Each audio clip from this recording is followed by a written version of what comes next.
Okay. तो हमारा आज का टॉपिक जो है वो है types of cooperative society. Cooperative society का मतलब क्या होता है वो हमने पढ़ा था। कोऑपरेटिव सोसाइटी जो है वो वॉलंटरी एसोसिएशन है। वो पब्लिक मतलब मेंबर्स के वेलफेयर के लिए बनाई जाती है, जो भी मेंबर्स को ज्वाइन करते हैं। कोऑपरेटिव सोसाइटी एक्ट के बारे में भी पढ़ा था कि वो कोऑपरेटिव सोसाइटी एक्ट से गवर्न होती है।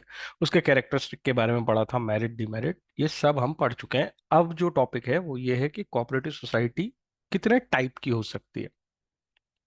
टोटल मिला के 6 टाइप की कोऑपरेटिव सोसाइटी हो सकती है। और न्यूमोनिक ध्यान रख सकते हो तुम, CCH FMP, तुम्हें कुछ और बनाना है वो बना लो। 6 तरह की कोऑपरेटिव सोसाइटी होती है, जिसमें एक कंज्यूमर कोऑपरेटिव सोसाइटी है, एक क्रेडिट, ये 2 C हो गए। H के लिए हाउसिंग हो गई, F के लिए फार्मर्स हो गई, M के लिए मार्केट हो गई, और P के लिए प्रोड्यूसर कोऑपरेटिव सोसाइटी हो गई। हर कोऑपरेटिव सोसाइटी का अपना एक पर्पस है। तो जो पर्पस होता है उसी हिसाब से हम ये टाइप बाइफरकेट कर रहे हैं। जैसे अगर हम बात करें कि कंज्यूमर कोऑपरेटिव सोसाइटी क्या करती है, क्या पर्पस है, तो मोटिव टर्म यूज करेंगे हम पर्पस के लिए, कि पर्पस मतलब मोटिव। इसका मोटिव है कि हम गुड क्वालिटी पे जो है गुड्स को खरीद पाए, है ना। कंज्यूमर का मतलब कौन, जो गुड्स का यूजर है, जो गुड्स को कंज्यूम करेगा। जैसे हम लोग जनरली कंज्यूमर की कैटेगरी में आते हैं, क्योंकि हम गुड्स तो प्रोड्यूस करते नहीं, हम तो कंज्यूम करते हैं, है ना। तुम्हारा पेन, पेपर, खाना, ये सब चीजें या सर्विसेज तुम लेते हो, जैसे क्लासेस पढ़ रहे हो, ये सब चीजें तुम कंज्यूमर की तरह से कर रहे हो। तो तुम्हें अच्छी क्वालिटी मिले और रीजनेबल प्राइस पे मिले, ये 2 पर्पस होते हैं कंज्यूमर के। और कंज्यूमर इनके लिए एक कोऑपरेटिव सोसाइटी बना सकता है। कंज्यूमर कोऑपरेटिव सोसाइटी कंज्यूमर बनाते हैं, इसी को हम इस तरह से आइडेंटिफाई कर सकते हैं कि कंज्यूमर जो कोऑपरेटिव सोसाइटी बनाते हैं उसको कंज्यूमर कोऑपरेटिव सोसाइटी बना बोलते हैं। और उनका पर्पस होता है गुड क्वालिटी मिले गुड्स की। किसके लिए बोल रहे हैं, गुड्स और सर्विस के लिए। गुड्स एंड सर्विस की गुड क्वालिटी मिले, और ये जो गुड्स एंड सर्विस है ये रीजनेबल प्राइस पे मिले। तो अकेले तुम अगर कोई चीज खरीदने जाते हो मार्केट में, तो एक तो वो बहुत महंगी मिलती है। अगर तुम उसे बल्क में खरीदो, तुम्हारे जैसे अगर कुछ नहीं तो ऐसे सोचो कि 10 फ्रेंड्स इकट्ठे हो जाओ और जितनी कॉपी खरीदनी है एक साथ खरीदो, अगले साल तुम ये ट्राई भी कर सकते हो। तो तुम्हें होलसेल रेट पे बहुत अच्छे प्राइस पे अच्छी क्वालिटी भी मिलेगी और अच्छी प्राइस भी मिलेगी। ठीक है। तो ये जो बल्क परचेज का फायदा है, ये आपको रीजनेबल प्राइस दिलवाएगा as well as good quality भी दिलवाएगा। अगली जो इंपॉर्टेंट पॉइंट है कि इन ये कंज्यूमर कोऑपरेटिव सोसाइटी अगर कोई प्रॉफिट डिराइव करते हैं अपने एक्टिविटीज से, वैसे तो ये इसमें ज्यादा प्रॉफिट होते नहीं है, कोई भी कोऑपरेटिव सोसाइटी हो, ये पिछली बार भी हमने पढ़ा था। पर अगर कुछ सरप्लस या प्रॉफिट बचता है इनकी इस एक्टिविटी से, तो कैसे बचता होगा।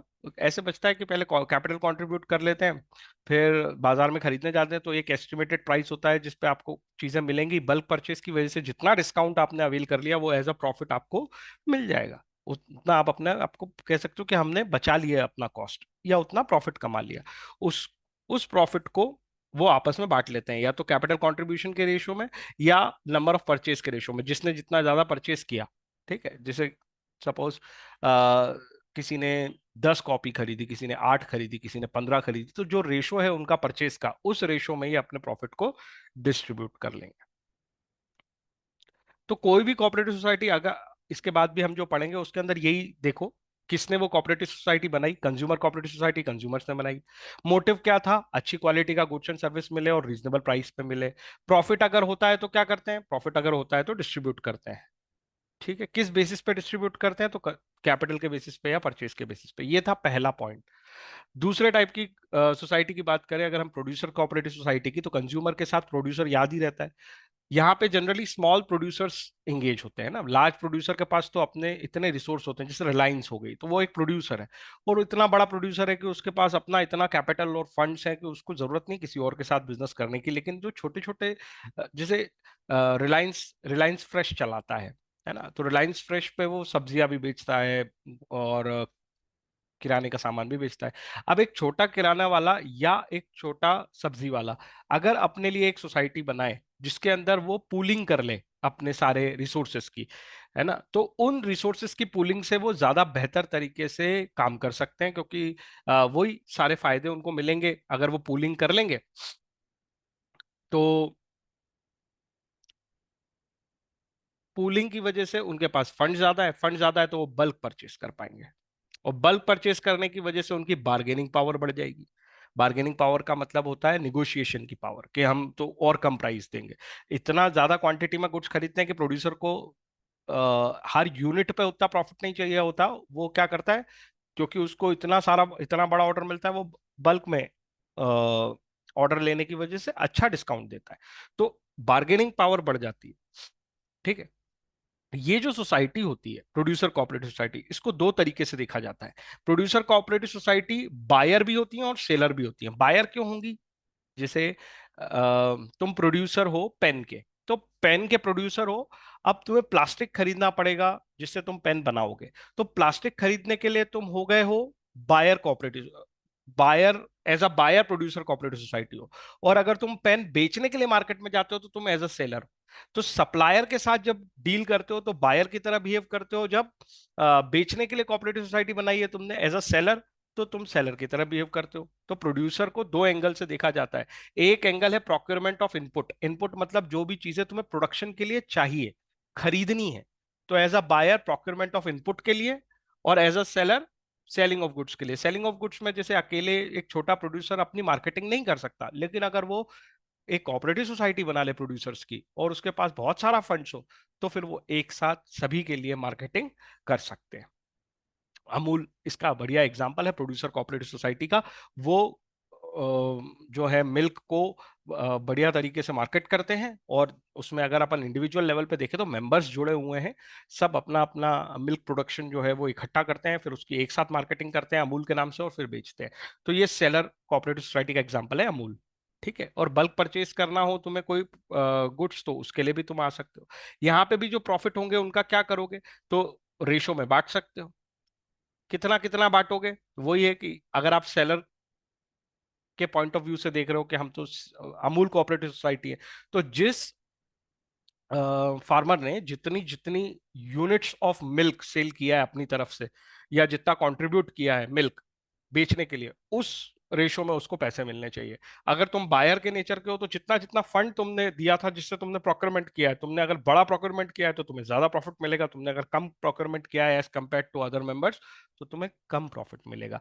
तो on the basis of proportion, कितना सेल करते हो या कितना प्रोक्योरमेंट करते हो, उस रेशो में आपको प्रॉफिट मिल सकता है, अगर कोई प्रॉफिट बनता है तो। ठीक है। दो तरह की प्रॉफिट कोऑपरेटिव सोसाइटी हम पढ़ चुके हैं, एक कंज्यूमर है प्रोड्यूसर, प्रोड्यूसर में प्रोड्यूसर साथ में आते हैं, कंज्यूमर के लिए कंज्यूमर साथ में आते हैं। दोनों जगह पे एक मोटिव तो है ही कि हमें जब हम खरीदें तो सस्ता मिले। सस्ता मिलेगा, क्यों मिलेगा? क्योंकि बल्क परचेज करोगे, निगोशिएबल पावर बढ़ जाएगी, बार्गेनिंग पावर बढ़ जाएगी। प्रोड्यूसर एक सेलर के नाते भी कोऑपरेटिव सोसाइटी बना सकते हैं। सेलर के नाते कोऑपरेटिव सोसाइटी बनाने का जो लॉजिक होता है वो होता है कि भाई मार्केटिंग आसानी से हो जाए, ट्रांसपोर्टेशन आसानी से हो जाए, तो इन रीजन से ये लोग बनाते हैं। मार्केटिंग के लिए, मार्केटिंग एक बहुत इंपॉर्टेंट एस्पेक्ट है बिजनेस का। मार्केटिंग का मतलब किसी चीज को सेल करना नहीं होता। पहले तो है ना, सेलिंग और मार्केटिंग को अलग करो। सेल करने के लिए जो एक्टिविटी होती है उसे मार्केटिंग कहते हैं।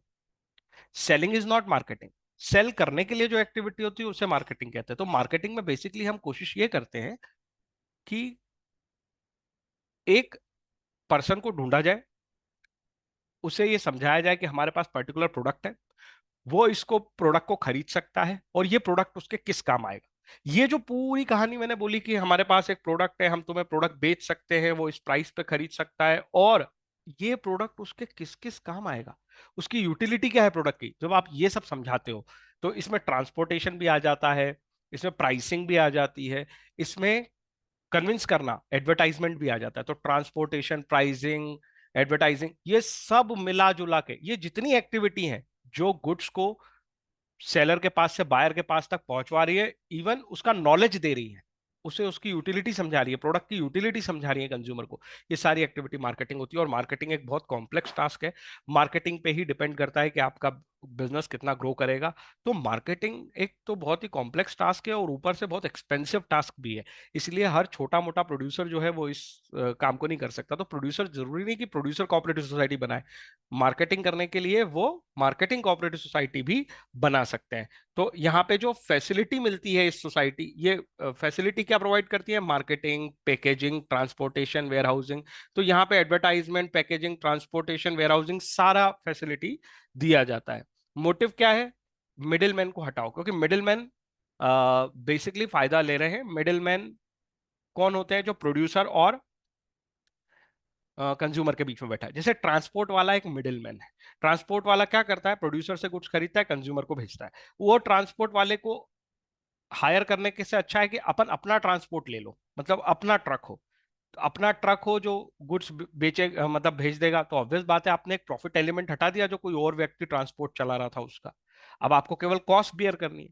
तो इस तरीके से पैकेजिंग के लिए आपने किसी को आउटसोर्स करा कि कोई आपके पैकिंग करके देता है, उसकी बजाय आप पैकिंग करो, उसके लिए एक फैक्ट्री बनाओ, उसके लिए मशीन लाओ। तो ये सब मशीन लाना, ट्रक खरीदना, ये सब एक्सपेंसिव एक्टिविटी है। और इस एक्सपेंसिव एक्टिविटी के लिए पूलिंग ऑफ रिसोर्स कर लेते हैं हम, पैसे इकट्ठे कर लेते हैं मिलजुल के, और हम कहते हैं कि हमने क्या बना लिए?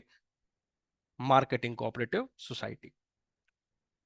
ठीक है, तो इसमें स्मॉल इंडिपेंडेंट प्रोड्यूसर्स ही इकट्ठे होते हैं। प्रोड्यूसर्स दो तरह की सोसाइटी बना सकते हैं, आप ऐसा भी समझ सकते हो, प्रोड्यूसर कोऑपरेटिव सोसाइटी और एक मार्केटिंग कोऑपरेटिव सोसाइटी। यहां पे उनका इंटेंशन सेल करना या बाय करना नहीं होता, क्योंकि अगर बाय करना और सेल करना हुआ, बाय क्या?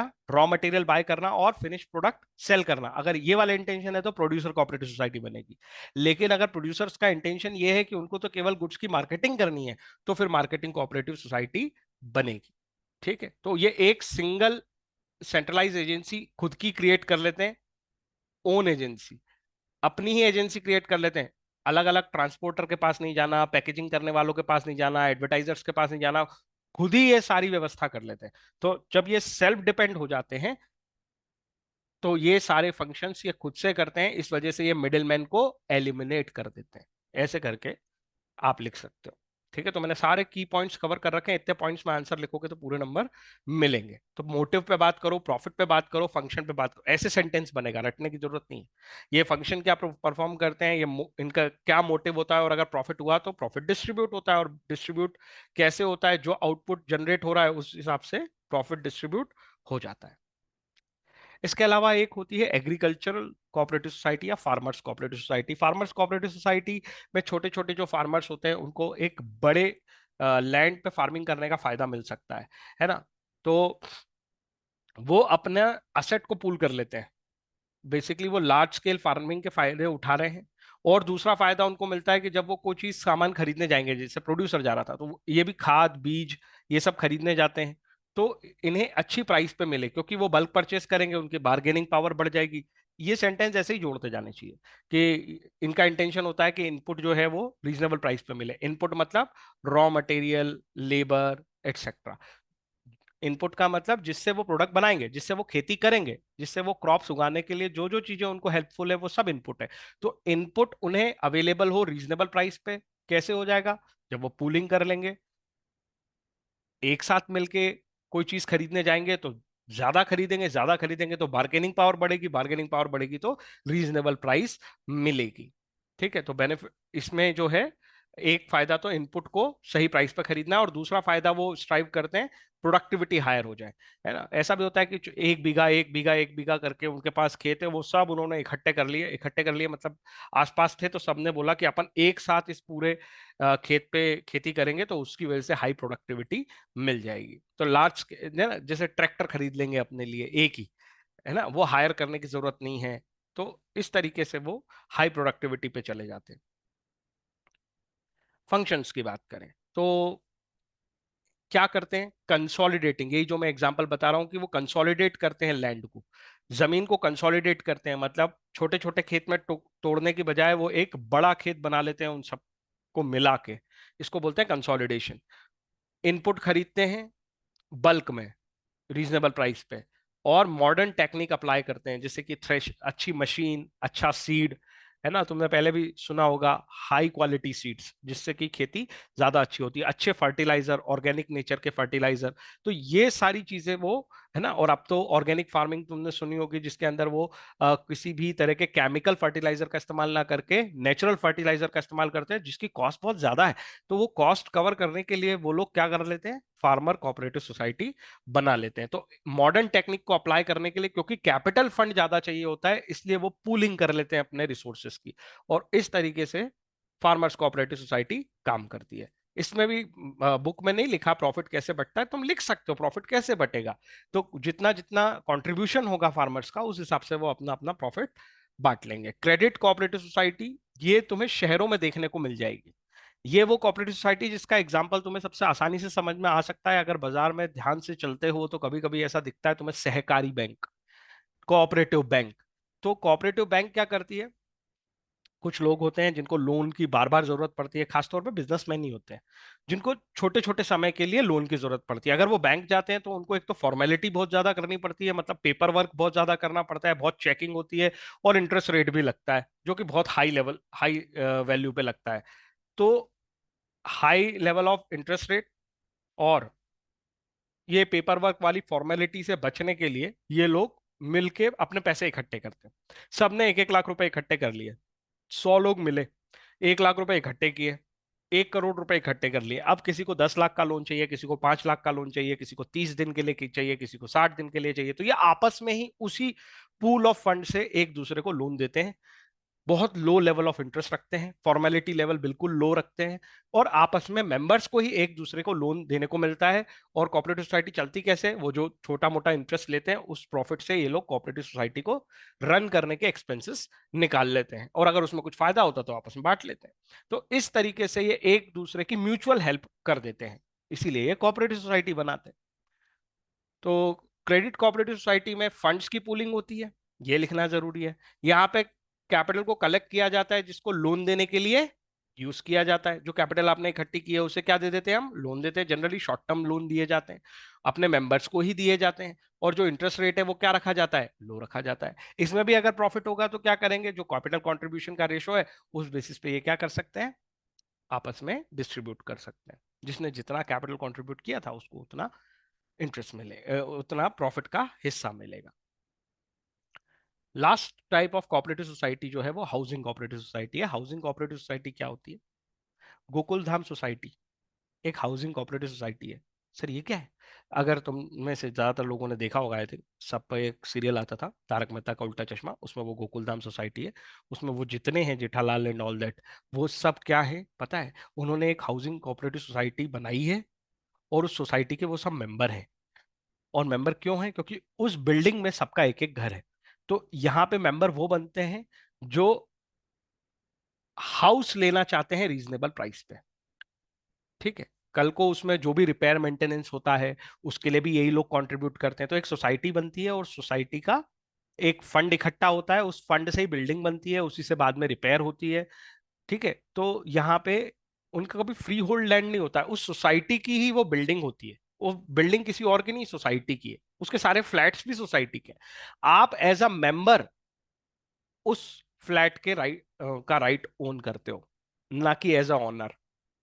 ठीक है, तो इस तरह की सोसाइटी को हाउसिंग कोऑपरेटिव सोसाइटी बोला जाता है। पर्पस से ध्यान रखना, पर्पस लिखना जरूरी है।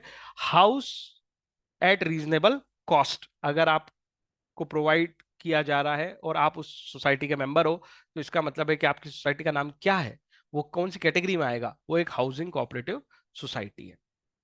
तो जनरली ये जो मल्टी स्टोरी बिल्डिंग होती है जिसमें फ्लैट होते हैं, ये सोसाइटी बना के रन होते हैं। सब पहले पैसे इकट्ठे करते हैं, फिर उस जमीन पे एक बिल्डिंग बनती है, फिर सबको मेंबरशिप के नाम पे एक एक हाउस अलॉट हो जाता है। ठीक है, तो यहाँ पे अलॉटमेंट ऑफ हाउस होता है किसको, मेंबर्स को। आई होप मेरी बात समझ में आ गई है। तो ये है टाइप ऑफ कोऑपरेटिव सोसाइटी।